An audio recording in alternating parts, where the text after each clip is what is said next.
Assalamualaikum warahmatullahi wabarakatuh. Selamat pagi sahabat media lovers ya. Di video kali ini aku mau bercerita tentang tumbal pesugihan yang apa ya? Tumbal pesugihan yang membinasakan seluruh keluarganya. Ini bukan cerita fiktif ya, tapi ini benar-benar kenyataan dan mungkin masih tergolong masih riwayat keluarga saya lah, masih ada hubungan soal keluarga saya ini. uh, saya samarkan aja namanya ya, biar tidak terjadi fitnah dan tidak terjadi kesalahpahaman gitu. Sebut aja si A itu, bilang aja si Ibu Mawar gitu ya kan, Mawar ya. Si Ibu Mawar itu dia mengawali karirnya, mengawali pekerjaannya, dia itu sebagai seorang perangkat desa ya, di kampung aku ya, di kampung aku. Dia tuh sebagai perangkat desa di kampung dulu waktu aku masih kecil. Dia itu terkenal yang kaya raya dibandingin seluruh seluruh seluruh ini di kampung aku gitu. Dan seluruh warga di kampung aku dia itu paling kaya, paling yang orang-orang yang lain belum punya mobil ya, belum punya mobil, dia itu udah ada salah satu anaknya dia itu punya mobil. Jadi kalau pergi kemana-mana selalu pakai mobil, dan semua anak-anaknya itu waktu zaman dulu aku masih kecil, zaman dulu kan mobil itu udah ini banget ya, udah jadi barang berharga. Sampai sekarang aja mobil masih jadi barang berharga ya kan. Jadi dulu, apalagi dulu itu seingatku dia itu ada beberapa anaknya yang itu aku masih kecil banget ya, masih kecil banget, masih berapa tahun lah gitu. Itu dia tuh udah kaya raya banget, orang-orang belum aja punya TV, dia udah punya TV, yang lainnya masih hitam putih, dia tuh udah berwarna, dan TV-nya udah berwarna. Terus di situ suka, pokoknya dia tuh kaya lah di tempatku tuh. Terus pada akhirnya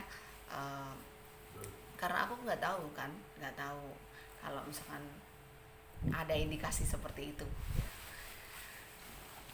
Jadi jadi tuh aku waktu dulu tuh belum curiga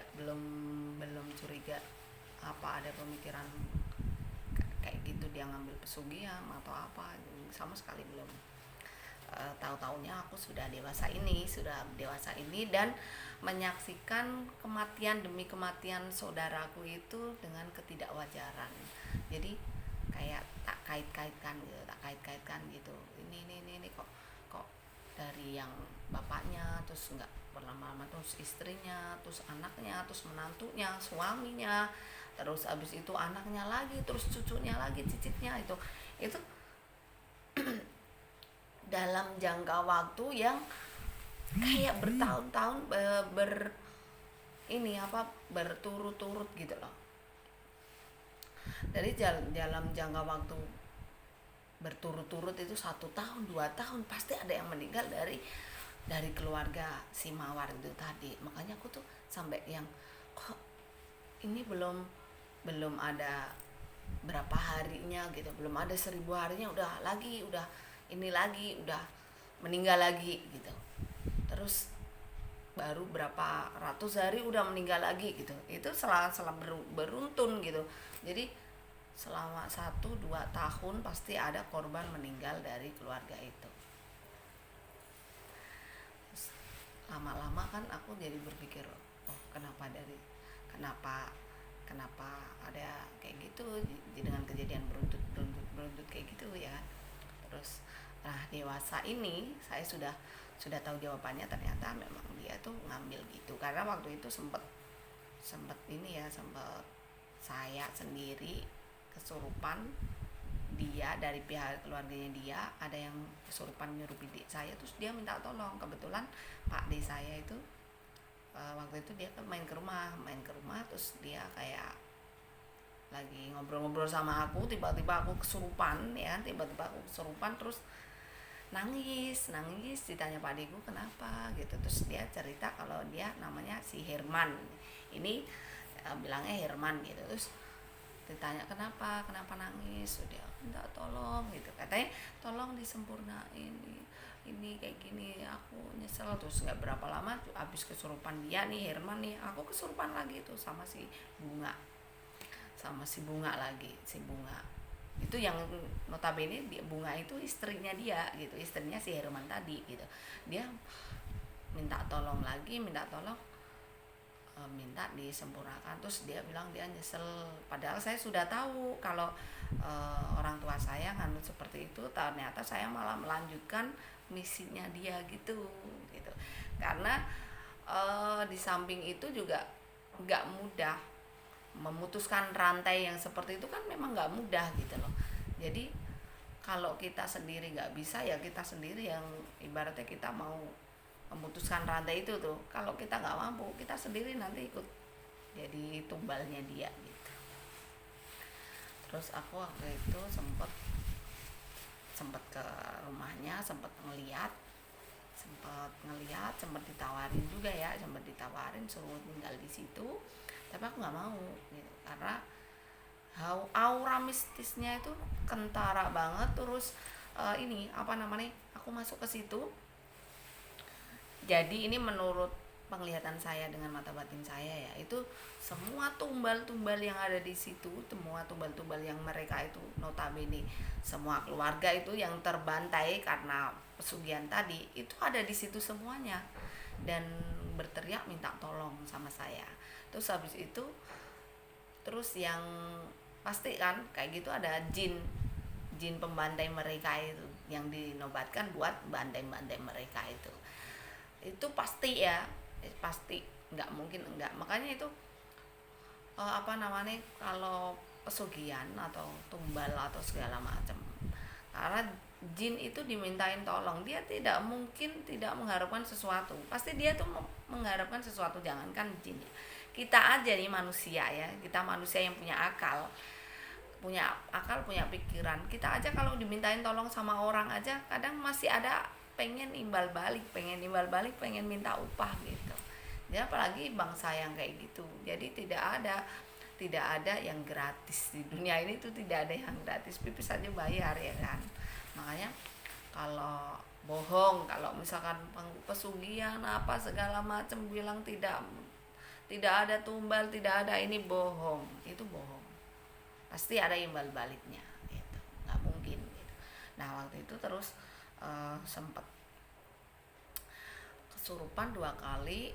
Terus aku kesurupan 2 kali itu suami istri. Terus habis itu sempat kesurupan bayi juga, cuma wewe gitu doang, wewe itu doang ya udah. Terus akhirnya jadi terus baru saya tahu ternyata gini, ternyata berkesinambungan seperti itu gitu. Baru saya tahu setelah ini. Dan dari ini ya, suaminya meninggal nggak berapa lama, terus istrinya meninggal, terus nggak berapa lama istrinya meninggal, terus anaknya itu meninggal, terus mantunya meninggal, terus anaknya itu, keluarga itu si Bunga sama si Herman tadi punya anak ya kan, panggil aja Lili gitu, si Lili punya anak lagi tuh. Jadi cucunya itu cucunya itu Lili, cicitnya lagi meninggal. Itu satu keluarga benar-benar dibantai, tinggal 1 orang doang gitu, dari keluarga itu. Makanya baru ternyata itu seperti itu. Ternyata baru saya tahu oh dulu pantesan gini. Dan saya tuh dulu sempat ini dibiayain lah sekolah sama beliau gitu, tapi cuma beberapa bulan, tapi nggak full bener-bener aku ini nggak boleh bener-bener aku disekolahin sampai lulus sampai bertahun enggak gitu. Jadi cuma beberapa bulan, udah mau lulusan gitu doang, cuma 2 bulan apa 3 bulan itu aku cuma 1 semester, nggak ada semester ya, triwulan, 1 bulan ya dulu, 1 bulan itu dulu aku. Terus, makanya kemarin kok sempat saya disuruh nempetin situ ya, mungkin ini, tapi karena kodam saya nggak mau, ya akhirnya aku nggak mau, terus aku pergi ke Semarang. Ya udah, sekian dari saya ya, cerita dari saya, bahwasanya di sini saya mau kasih pembelajaran bahwa segala sesuatu yang berhubungan dengan makhluk gaib, dia itu tidak mungkin tidak meminta imbalan dari atas jasa yang dia ini. Jadi untuk orang-orang yang pengen larisan, pengen kaya yang dengan jalan singkat, tolonglah dipikir ulang, karena kita itu kalau untuk apa ya, untuk ngambil pesugihan atau apa itu benar-benar tidak bisa diampuni sama Allah, karena itu menyekutukan Allah. Benar-benar dia minta tolong sama selain Allah, itu perbuatan syirik, dan syirik itu tidak bisa dimaafkan sama Allah sebelum dia bertaubat gitu. Kalau dia bisa bertaubat, kalau dia mati sebelum bertaubat, jadi dia disono, jadi nanti pas dia matinya dia itu jadi babunya itu yang nyuruh dia itu. Terus tidak ada pengampunan dosa, tidak ada ini, kasihan. Makanya kalau orang-orang yang mau ngambil pesugihan atau apalah segala macam, tolong pikirin untuk kenikmatan sesaat itu, jangan pernah mengorbankan diri sendiri apalagi keluarga untuk sesuatu yang tidak akan bertahan lama. Ya, sekian dari saya, video saya, semoga memberikan pelajaran yang berharga untuk kita semua. Semoga kita ditolong sama Allah, dimudahkan segala urusan kita. Assalamualaikum warahmatullahi wabarakatuh. Salam media lovers.